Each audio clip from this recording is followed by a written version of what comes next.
அதிமுகவுக்கு திமுக தான் போட்டி, எதிரியும் கூட. முன்னாள் அமைச்சர் வேலுமணி பேச்சு.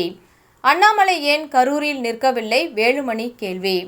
மக்களவைத் தேர்தலில் கோவை, பொள்ளாச்சி, நீலகிரி ஆகிய தொகுதியில் போட்டியிடும் அதிமுக வேட்பாளர்கள் அறிமுக கூட்டம் முன்னாள் அமைச்சரும் அதிமுக தலைமை நிலைய செயலாளருமான SP வேலுமணி தலைமையில் நடைபெற்றது.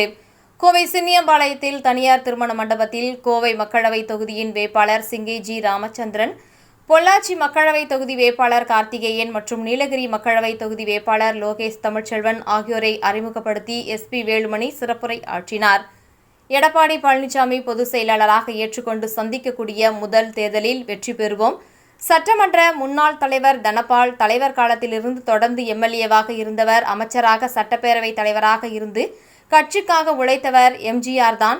நீலகிரி வேட்பாளர் லோகேஷ் தமிழ்ச்செல்வன் என பெயர் வைத்தவர், படித்தவர், சிறப்பான பல்வேறு திட்டங்களை பெற்று தருவார். அடுத்து கோவை தொகுதி சிங்கை ராமச்சந்திரன் அதிகமான வாக்கு வித்தியாசத்தில் வெற்றி பெற வாக்கு சேகரிக்க வேண்டும்.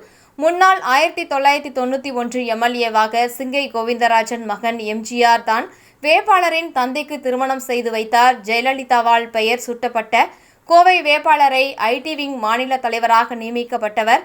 15 லட்சம் மாதம் பெறக்கூடிய பணியை விட்டு தற்போது கட்சியில் பணியில் ஈடுபட்டு வருகிறார்.